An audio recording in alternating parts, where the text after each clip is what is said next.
بسم الله الرحمن الرحيم الحمد لله رب العالمين والعاقبة للمتقين الصلاة والسلام على نبيه محمد وآله وأصحابه أجمعين أما بعد সম্মানিত দিনদার ভাই বোনেরা, এই চ্যানেল খোলার পর থেকে আমি আমার যুবক বন্ধুদের রিকোয়েস্টে একে একে অনেকগুলো ভিডিও আপলোড করেছি নারী ও পুরুষের বিভিন্ন রকমের যৌন সমস্যা ও তার সমাধান নিয়ে।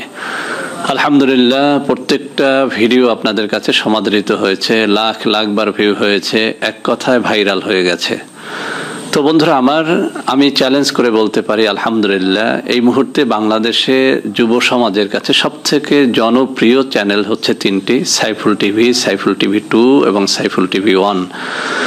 আলহামদুলিল্লাহ। তো বন্ধুরা আমার, এই চ্যানেলের অনেকগুলো সাবস্ক্রাইবার আমাকে একটা প্রশ্ন অনেক দিন পর্যন্ত করে যাচ্ছেন যে স্যার, আপনি তো এই চ্যানেলে অনেকগুলো যৌন বিষয়ক ভিডিও আপলোড করেছেন, মূলত আমাদের জন্য এতগুলো ভিডিওর মধ্য থেকে কোন ভিডিওটি সবথেকে ভালো হবে সেই বিষয়টি আমাদের একটু ক্লিয়ার করে বলে দিবেন। তো বন্ধুরা আমার, যারা এই প্রশ্নটি করেন তাদেরকে বলবো, আপনাদের মতামতের প্রতি শ্রদ্ধা রেখেই বলছি, মূলত একটা চ্যানেলে অনেক রকমের ভিডিও থাকতে হয়। এর কারণ হচ্ছে একটা চ্যানেলে অনেক প্রকারের রোগী থাকে। যেমন ধরেন একজন ডায়াবেটিসের রোগী, একাধারে সে আবার যৌন রোগী। আপনি মধু খেয়ে আপনার যৌন রোগ সারতে পারবেন, কলা খেয়ে আপনার যৌন রোগ সারতে পারবেন। এই ডায়াবেটিসের রোগী কিন্তু মধুও খেতে পারবে না, কলাও খেতে পারবে না। এরকম আবার হার্টের রোগীরা কিছু কিছু দ্রব্য আছে যেগুলো খেতে পারে না, যে কারণে আমাকে লক্ষ্য রাখতে হয় যে সব ধরনের সাবস্ক্রাইবাররা, সব ধরনের রোগীরা যেন আমার চ্যানেল থেকে তার প্রয়োজনীয় ঔষধটা, প্রয়োজনীয় ন্যাচারাল খাবারটাকে বেছে নিতে পারে। সেজন্য আমি আপনাদেরকে রিকোয়েস্ট করব, আপনি কি রোগী সেটা তো আমি জানি না, আপনার পেট ভালো আছে কিনা তাও জানি না, আপনি হার্টের সমস্যা আছে কিনা জানি না, আপনি ডায়াবেটিসের রোগী কিনা তাও জানি না। সেজন্য বলবো, আমার এই চ্যানেলের মধ্যে যৌন রোগ থেকে মুক্তি নামে যে একটা প্লে লিস্ট আছে, সেখানে আপনি অন্তত 25 থেকে 30টা ভিডিও পাবেন যৌন রোগ থেকে মুক্তির। আপনি সেখান থেকে সেই ভিডিওগুলোই অ্যাপ্লাই করবেন আপনার দেহের জন্য, যে খাবারগুলো আপনার দেহের সাথে যায়, অর্থাৎ যে ন্যাচারাল খাবারগুলো খেয়ে আপনি হজম করতে পারেন এবং আপনার কোনো ধরনের ক্ষতি হয় না। তো বন্ধুরা আমার, তারপরেও আজ আমি এই ভিডিও থেকে একটা কমন সলিউশন আপনাদের জন্য দিয়ে দিচ্ছি। যারা একান্তই আমাকে বারবার জিজ্ঞেস করে চলেছেন যে আমরা কোনটা খাবো, তাদের জন্য বলবো, যদি আপনি আমাকে একদম এক কথায় বলতে বলেন যে আমি কোন কোন খাবারগুলো খাবো আমার এই সমস্যার জন্য, অর্থাৎ দুটো সমস্যাকে আমি এখানে ইন্ডিকেট করব। একটা হচ্ছে যাদের এই লিঙ্গ কোনোভাবেই উত্থিত হয় না। কথাটা ক্লিয়ার বোঝার চেষ্টা করবেন। যৌন রোগ অনেক রকমের আছে। আজকে যে খাবারগুলোর কথা বলবো, দুটো রোগের জন্য আপনি যে কোনো ধরনের রোগী হন না কেন, আপনি যদি ডায়াবেটিসের রোগী হন, আপনি যদি হার্টের রোগী হন, আপনি যদি পেটের রোগী হন, তারপরেও এই খাবারগুলো আপনি খেতে পারবেন এবং দুটো রোগের জন্য এই খাবারগুলো খাবেন। এর বাইরে যদি অন্য কোনো যৌন রোগ থাকে সেগুলো সারবে, তবে দুটো রোগের জন্য আমি মাস্ট বি ইনশাল্লাহ আল্লাহর উপর ভরসা করে গ্যারান্টি দিলাম। এক নম্বর হচ্ছে যাদের এই লিঙ্গটা উত্থিত হয় না, অর্থাৎ এটা শক্ত হয় না, বা শক্ত হলেও আবার সেটি নুয়ে পড়ে। আপনারা দেখবেন অনেকের এরকম একটা মন্তব্য থাকে যে স্যার লিঙ্গ শক্ত হয়, বাট স্ত্রীর কাছে যাওয়ার পরপরই সেটা আবার নুয়ে যায়। আবার কেউ কেউ বলেন যে শক্ত হয়, স্ত্রীর সাথে 2-1 মিনিট মেলামেশার পরপরই সেটা আবার নুয়ে পড়ে, আর কোনোভাবেই আমি সেটাকে শক্ত করতে পারি না, অথচ আমার বীর্যপাতও হয়নি, বীর্য ভিতরেই রয়ে গেছে, কিন্তু এই লিঙ্গটা স্ত্রীর যোনিদেশের ভিতরে থাকতে থাকতেই বাঁকা হয়ে গেছে, নুয়ে পড়েছে, নরম হয়ে গেছে। তো বন্ধুরা আমার, এটাকে বলে উত্থানজনিত সমস্যা। এটা এখন একটা কমন সমস্যায় পরিণত হয়ে গেছে আমাদের দেশের নয়, শুধু সমগ্র বিশ্বের যুবকদের মধ্য থেকে এরকম রিপোর্ট আমরা পাই। তো এটা একটা কঠিন সমস্যা। আর একটা সমস্যা হচ্ছে যে আপনার লিঙ্গ শক্ত আছে, সবকিছুই ঠিক আছে, কিন্তু আপনি যখনই আপনার স্ত্রীর কাছে যান, স্ত্রীর কখনো কখনো তাকে একটু চুম্বন করতে করতে, তার স্তন লেহন করতে করতে, অথবা তার যৌনিদেশটায় আপনি হাত দিয়ে একটু খেলা করছেন, সেই সময় দেখা যায় যে আপনার বীর্যটা পড়ে যায়।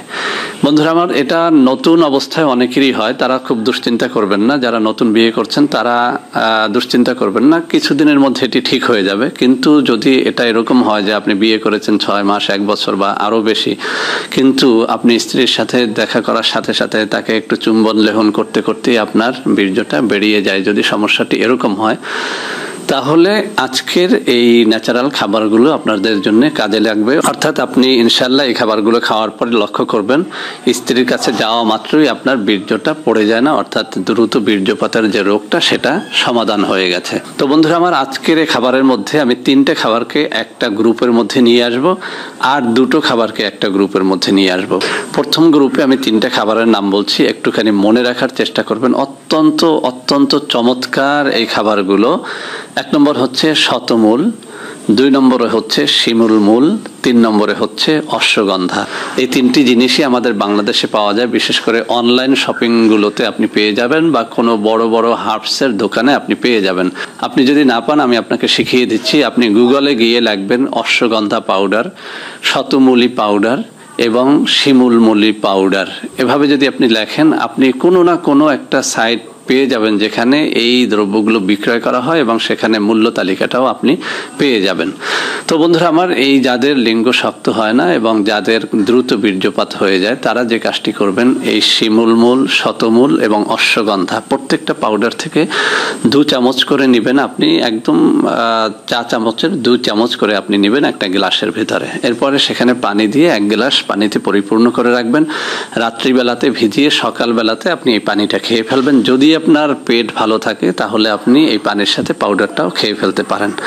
আবার সকালে আপনি ওই একই সিস্টেমে ভিজিয়ে রাখবেন, রাত্রিবেলাতে পানিটা খেয়ে ফেলবেন। পেট ভালো থাকলে আপনি পাউডারটাও খেয়ে ফেলতে পারেন। তো বন্ধুরা আমার, অনেকে এর সাথে মিশ্রি মিক্স করতে বলে, আমিও বললাম যদি আপনি পারেন তাহলে এটা করবেন। যদি আপনার ডায়াবেটিস থাকে তাহলে আপনি মধু বা মিষ্টি কোনোটাই মিক্স করবেন না, ডাইরেক্টলি খেয়ে ফেলবেন। তবে স্বাদ বাড়ানোর জন্য আপনি চিনি, মিশ্রি অথবা মধু যে কোনো জিনিস এটার সাথে মিক্স করে খেতে পারেন।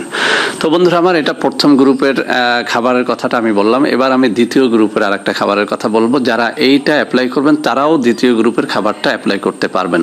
সেটি হচ্ছে রসুন এবং মেথি। বন্ধুরা আমার, আমি অনেকগুলো ভিডিওর মধ্যে একটা কথা বলেছি যে আমাদের এই যে লিঙ্গটাকে শক্ত করে হচ্ছে টেস্টোস্টেরন নামে একটা হরমোন আমাদের দেহের মধ্যে সেটা রয়েছে। আমরা সহজে ভাষায় বলি, সেটাকে বলি সেক্স হরমোন। এই সেক্স হরমোনটা যখন কমে যায়, এটার একটা কুদরতি সিস্টেম আছে। আমাদের মা বোনদের সেক্স হরমোনটা, টেস্টোস্টেরনটা তাদের বয়স 35 বছর হয়ে গেলে বাড়তে থাকে, কিন্তু পুরুষের ক্ষেত্রে হয় উল্টোটা, অর্থাৎ পুরুষের সেক্স হরমোনটা কমতে থাকে যখন তার বয়স 35 হয়ে যায়। তো বন্ধুরা আমার, এই সেক্স হরমোনের কাজটা হচ্ছে আপনার লিঙ্গটাকে শক্ত করা, লিঙ্গের ভিতরে আপনার এই যে রক্ত সঞ্চালন বৃদ্ধি করা। আমরা জানি যে লিঙ্গের ভিতরে যখন রক্ত সঞ্চালন করে তখন সেটি শক্ত হয়, আর যখন রক্ত সঞ্চালনটা বন্ধ হয়ে যায় তখন সেটি নেতিয়ে পড়ে। তো এই শক্ত হওয়ার কাজটিকে মূলত করে রক্ত। এই রক্ত সঞ্চালনটা বাড়ায় 2টো খাদ্যে, একটা হচ্ছে রসুন আর একটা হচ্ছে মেথি। বন্ধুরা আমার, রাত্রিবেলাতে 2 চামচ মেথি ভিজিয়ে রেখে সকালবেলা আপনি শুধু মেথির পানিটা খান, অথবা পেট ভালো থাকলে মেথির দানা এবং পানিটা খেতে পারেন। সেই সাথে আপনি সকালে, দুপুরে এবং রাত্রিবেলাতে কাঁচা রসুনের 1 কোয়া করে খাবেন। সকালে 1 কোয়া, দুপুরে 1 কোয়া, রাত্রির বেলাতে 1 কোয়া। যদি আপনি এই যে আগের গ্রুপের 3টে খাবার এবং এই গ্রুপের 2টা খাবার যদি আপনি কন্টিনিউ করতে পারেন, আপনি রসুনটা খাওয়ার ক্ষেত্রেও খালি পেট ভরা পেট নাই, যেভাবে খুশি খেয়ে ফেলতে পারবেন। এই মেথির খাওয়ার ব্যাপারটাও খালি পেট ভরা পেট নাই, যেভাবে খুশি খেয়ে ফেলতে পারবেন। আর আগের গ্রুপের যে শতমূল, শিমুলমূল, অশ্বগন্ধার কথা বলেছি সেটাও আপনি ভরা পেটে এবং খালি পেটে যেভাবে ইচ্ছা খেয়ে ফেলতে পারবেন। এই 2টা গ্রুপের খাবার যদি আপনি কন্টিনিউ করতে পারেন, আমি বললাম আপনি যদি হার্টের রোগী হন, আপনি যদি ডায়াবেটিসের রোগী হন, অথবা আপনি যদি একদম স্বাভাবিক হন, যে কোনো ধরনের রোগী যদি আপনি হন, আমি চ্যালেঞ্জ করে বললাম ইনশাআল্লাহ আপনি 1 মাস কন্টিনিউ করতে পারলে আপনার এই লিঙ্গের উত্থানজনিত সমস্যা সেটি চলে যাবে এবং আপনার এই যে দ্রুত বীর্যপাতের সমস্যাটি সেটি চলে যাবে। তো বন্ধুরা আমার, আমি আশা করি আজকের এই ভিডিওটি খুব সহজেই আমি বোঝাতে পেরেছি এবং আপনারাও বুঝতে পেরেছেন। ভিডিওটি ভালো লাগলে লাইক করবেন, কমেন্ট করবেন, শেয়ার করবেন, আমাদের চ্যানেলটিকে ভালোবেসে সাবস্ক্রাইব করবেন। আল্লাহ হাফেজ। আসসালামু আলাইকুম ওয়া রাহমাতুল্লাহি ওয়া বারাকাতুহু। বন্ধুরা আমার, আপনাদের মধ্যে অনেকেই আমাদের প্রোডাক্ট ক্রয় করতে গিয়ে প্রতারিত হচ্ছেন। সেজন্য এখন কিছু নম্বর আমি মুখে পড়ে শোনাবো। এই সব নম্বরে প্রোডাক্ট অর্ডার করলে আপনারা ইনশাআল্লাহ প্রতারিত হবেন না। 01335096001, 01335096002, 01335096003, 01335096004, 01335096005, 01335096006, এছাড়াও বন্ধুরা আমাদের একটা হটলাইন নম্বর রয়েছে, এই নম্বরটি 24 ঘন্টা আপনারা খোলা পাবেন, 09647450450। বন্ধুরা এছাড়াও সারা বাংলাদেশের সবকটা অফিসের নম্বর এখন আমি হাতে তুলে ধরে দেখিয়ে দিচ্ছি। এই সব নম্বরেও আপনারা প্রোডাক্ট অর্ডার করলে প্রতারিত হবেন না ইনশাআল্লাহ।